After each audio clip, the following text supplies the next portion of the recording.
ಕಾರ್ಗಿಲ್ ವಿಜಯೋತ್ಸವ 1200ಕ್ಕೂ ಹೆಚ್ಚು ಮಂದಿ ಭಾಗಿ.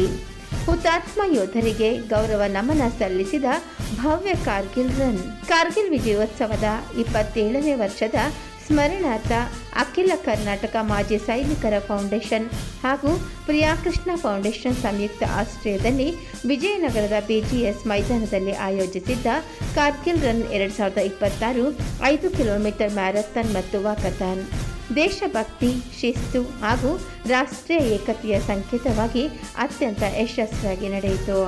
ಕಾರ್ಗಿಲ್ ಯುದ್ಧದಲ್ಲಿ ದೇಶಕ್ಕಾಗಿ ಪ್ರಾಣ ತ್ಯಾಗ ಮಾಡಿದ ವೀರ ಯೋಧರ ತ್ಯಾಗ, ಸಾಹಸ ಮತ್ತು ದೇಶ ಪ್ರೇಮವನ್ನು ಸ್ಮರಿಸುವ ಉದ್ದೇಶದಿಂದ ಆಯೋಜಿಸಿದ್ದ ಈ ಕಾರ್ಯಕ್ರಮದಲ್ಲಿ ಸುಮಾರು 1200ಕ್ಕೂ ಹೆಚ್ಚು ಮಾಜಿ ಸೈನಿಕರು, ಸೇವೆಯಲ್ಲಿರುವ ಸೈನಿಕರು, ಶಾಲಾ ಕಾಲೇಜು ವಿದ್ಯಾರ್ಥಿಗಳು, ಹಿರಿಯ ನಾಗರಿಕರು, ವಿವಿಧ ಸಂಘ ಸಂಸ್ಥೆಗಳ ಸದಸ್ಯರು ಹಾಗೂ ಸಾರ್ವಜನಿಕರು ಉತ್ಸಾಹದಿಂದ ಭಾಗವಹಿಸಿದ್ದರು.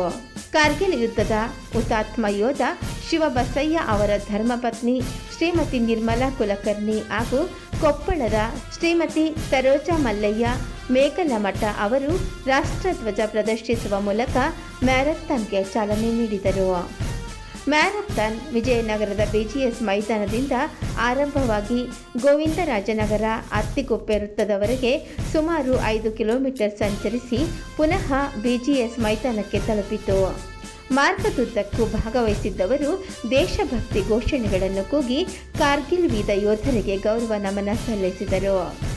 ಕಾರ್ಯಕ್ರಮದಲ್ಲಿ ವಿಧಾನಸಭಾ ಸದಸ್ಯರಾದ ಪ್ರಿಯಾಕೃಷ್ಣ ಅವರು ಭಾಗವಹಿಸಿ ದೇಶ ರಕ್ಷಣೆಗಾಗಿ ತಮ್ಮ ಅಮೂಲ್ಯ ಜೀವವನ್ನು ಅರ್ಪಿಸಿದ ಯೋಧರ ಸೇವೆಯನ್ನು ಸ್ಮರಿಸಿದರು. ಇಂತಹ ಕಾರ್ಯಕ್ರಮಗಳು ಯುವ ಜನರಲ್ಲಿ ದೇಶಭಕ್ತಿ, ಶಿಸ್ತು, ಸೇವಾ ಮನೋಭಾವ ಹಾಗೂ ರಾಷ್ಟ್ರೀಯ ಏಕತೆಯ ಮೌಲ್ಯಗಳನ್ನು ಬೆಳೆಸಲು ಸಹಕಾರಿಯಾಗುತ್ತವೆ ಎಂದು ಹೇಳಿದರು. ಅಖಿಲ ಕರ್ನಾಟಕ ಮಾಜಿ ಸೈನಿಕರ ಫೌಂಡೇಶನ್ ಅಧ್ಯಕ್ಷ ಶಿವಣ್ಣ ಅವರು ಮಾತನಾಡಿ, ಕಾರ್ಗಿಲ್ ಯುದ್ಧದಲ್ಲಿ ದೇಶಕ್ಕಾಗಿ ಪ್ರಾಣ ತ್ಯಾಗ ಮಾಡಿದ ಹುತಾತ್ಮ ಯೋಧರ ತ್ಯಾಗವನ್ನು ಮುಂದಿನ ಪೀಳಿಗೆಗೆ ಪರಿಚಯಿಸುವ ಹಾಗೂ ರಾಷ್ಟ್ರ ಸೇವೆಯ ಬಗ್ಗೆ ಅರಿವು ಮೂಡಿಸುವ ಉದ್ದೇಶದಿಂದ ಈ ಮ್ಯಾರಥಾನ್ ಆಯೋಜಿಸಲಾಗಿದೆ ಎಂದು ತಿಳಿಸಿದರು.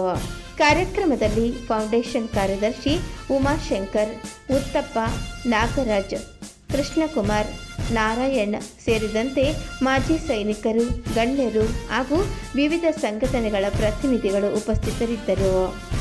ಮ್ಯಾರಥಾನ್ನಲ್ಲಿ ಭಾಗವಹಿಸಿದ್ದ ಎಲ್ಲರಿಗೂ ಸ್ಮರಣಿಕೆ ಪದಕ, ಟೀ ಶರ್ಟ್ ಹಾಗೂ ಈ ಪ್ರಮಾಣ ಪತ್ರ ವಿತರಿಸಲಾಯಿತು. ಕಾರ್ಯಕ್ರಮವು ರಾಷ್ಟ್ರಗೀತೆ ಹಾಗೂ ಭಾರತ ಮಾತೆಗೆ ಜಯಘೋಷದೊಂದಿಗೆ ದೇಶಭಕ್ತಿಯ ವಾತಾವರಣದಲ್ಲಿ ಯಶಸ್ವಿಯಾಗಿ ಸಮಾಪ್ತಿಯಾಯಿತು. ಕರ್ನಾಟಕದಲ್ಲೇ ಪ್ರಪ್ರಥಮ ಬಾರಿಗೆ ಒಂದು ಇತಿಹಾಸ ಆಗ್ಬೋದು. ಇದು 27ನೇ ಕಾರ್ಗಿಲ್ ವಿಜಯೋತ್ಸವದ ಅಂಗವಾಗಿ ಕಾರ್ಗಿಲ್ ರನ್ನ ಇದೇ BGS ಗ್ರೌಂಡ್ನಲ್ಲಿ, ವಿಜಯನಗರ BGS ಗ್ರೌಂಡ್ನಲ್ಲಿ ನಾವಿವತ್ತು ಹಮ್ಮಿಕೊಂಡಿದ್ವಿ. ಅಖಿಲ ಕರ್ನಾಟಕ ಮಾಜಿ ಸೈನಿಕರ ಸಂಘ, ಅಖಿಲ ಕರ್ನಾಟಕ ಮಾಜಿ ಸೈನಿಕರ ಫೌಂಡೇಶನ್ ಹಾಗೂ ಭಾಳ ಮುಖ್ಯವಾಗಿ ಪ್ರಿಯಾಕೃಷ್ಣ ಫೌಂಡೇಶನ್ ಅವರ ಸಹಯೋಗದಲ್ಲಿ ಈ ಒಂದು ಅದ್ಧೂರಿಯಾದ ಕಾರ್ಗಿಲ್ ವಿಜಯೋತ್ಸವವನ್ನು ಆಚರಿಸಿ, ಈ ಕಾರ್ಗಿಲ್ ವಿಜಯೋತ್ಸವದಲ್ಲಿ ಒಂದು ಸುಮಾರು 4000 ಜನ ಈ ಮ್ಯಾರಥಾನ್ನಲ್ಲಿ ಭಾಗವಹಿಸಿದ್ದಾರೆ, ವಾಕ್ಥಾನ್ನಲ್ಲಿ ಭಾಗವಹಿಸಿದ್ದಾರೆ.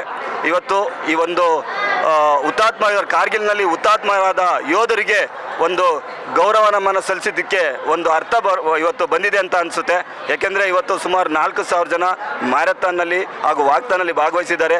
ಜೊತೆಗೆ ಇವತ್ತಿನ ಶ್ರೇಷ್ಠವಾದ ಒಂದು ವಿಚಾರ ಏನಂತಂದರೆ, ಕಾರ್ಗಿಲ್ನಲ್ಲಿ ಹುತಾತ್ಮರಾದ ನಮ್ಮ ಶಿವಬಸಯ್ಯ ಅವರ ಧರ್ಮಪತ್ನಿ ವೀರನಾರಿ ನಿರ್ಮಲಾ ಕುಲಕರ್ಣಿ ಕೂಡ ಅವ್ರ ಕಡೆಯಿಂದ ಫ್ಲಾಗ್ ಆಫ್ ಮಾಡಿಸಿದ್ವಿ. ಜೊತೆಗೆ ನಮ್ಮ ಇನ್ನೊಬ್ಬರು ಸರೋಜಾ ಮಲ್ಲಯ್ಯ ಮೇಗಲ್ಮಠ್ ಕೊಪ್ಪಳದವರು, ಅವರಿಬ್ಬರು ಕೂಡ ಇಂದಿನ ಕಾರ್ಯಕ್ರಮದಲ್ಲಿ ಬಂದು ನಮ್ಮ ಕಾರ್ಯಕ್ರಮನ ಉದ್ಘಾಟನೆ ಮಾಡಿಕೊಟ್ಟಿದ್ದಾರೆ. ಅವರಿಗೆ ನಮ್ಮ ಸಂಘದ ವತಿಯಿಂದ, ನಮ್ಮ ಫೌಂಡೇಶನ್ ವತಿಯಿಂದ, ನಮ್ಮ ಶಾಸಕರ ವತಿಯಿಂದ ನಾನು ಹೃತ್ಪೂರ್ವಕವಾದ ಒಂದು ಧನ್ಯವಾದಗಳನ್ನ ತಿಳಿಸೋಕೆ ಇಚ್ಛೆಪಡ್ತೀನಿ. ಬೋಲೋ ಭಾರತ್ ಮಾತಾ ಕಿ. ಸುಮಾರು 4000 ಜನಕ್ಕಿಂತ ಹೆಚ್ಚು ಭಾಗವಹಿಸಿದ್ದಾರೆ ಅನಿಸುತ್ತೆ. ಯಾಕೆಂದರೆ ನಾವು ನೋಡಿದ್ರೆ ನಮಗೆ ಇವಾಗ ನಾವು ಆ್ಯಕ್ಚುಲಿ ಎಲ್ಲರಿಗೂ ಸಹ ಟೀ ಶರ್ಟು ಮತ್ತು ಸರ್ಟಿಫಿಕೇಟು, ಮೆಡಲ್ನ ಉಚಿತವಾಗಿ ನೀಡಬೇಕು ಅಂದ್ಕೊಂಡ್ವಿ.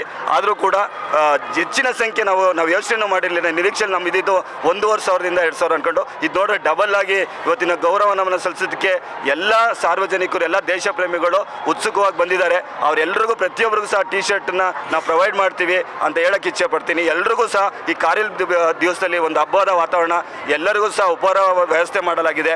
ಎಲ್ಲ ಕೂಡ ಅದ್ದೂರಿಯಾಗಿ ಕಾರ್ಯಕ್ರಮ ನಡೀತದೆ. ಅಮರ್ ಜವಾನ್ ಸ್ಥಾಪನೆ ಕೂಡ ತಾವು ನೋಡ್ಬೋದು ಅದ್ದೂರಿಯಾಗಿ. ಇನ್ಸ್ಟಿಟ್ಯೂಷನ್ನು ಸುಮಾರು 30 ಇನ್ಸ್ಟಿಟ್ಯೂಷನ್ ಬಂದಿದೆ. ಜೊತೆಗೆ ನಮ್ಮ ಏನು ಸೈನಿಕರಿದ್ದಾರೆ, ಸರ್ವಿಂಗ್ ಸೋಲ್ಜರ್ಸ್ ಇದ್ದಾರೆ, ಅವ್ರು ಸುಮಾರು 200 ಜನ ಸರ್ವಿಂಗ್ ಸೋಲ್ಜರ್ಸ್ ಬಂದಿದ್ದಾರೆ, 500 ಜನ NCC ಕೆಡೆಟ್ಸ್ ಬಂದಿದ್ದಾರೆ, ಆಫೀಸರ್ಸ್ ಬಂದಿದ್ದಾರೆ. ಇವತ್ತೊಂದು ದಿನ ನಮ್ಮ NCC lieutenant colonel Vijay Frederick ಅವರು ಫ್ಲಾಗ್ ಆಫ್ ಮಾಡಿದ್ರು. ಅವರು ಕೂಡ ಈ ಒಂದು ಇದರಲ್ಲಿ ತುಂಬ ಮಾಜಿ ಸೈನಿಕರು ಕೂಡ ಅಂದರೆ ಸರ್ವಿಸ್ ಫ್ಲಾಗ್ ಆಫ್ ಮಾಡಿದ್ರು. ಸುಮಾರು ಮಾಜಿ ಸೈನಿಕರೇ ಏನಿಲ್ಲ ಅಂದರೂ 300ಕ್ಕಿಂತ ಜಾಸ್ತಿ ಬಂದಿದ್ದಾರೆ.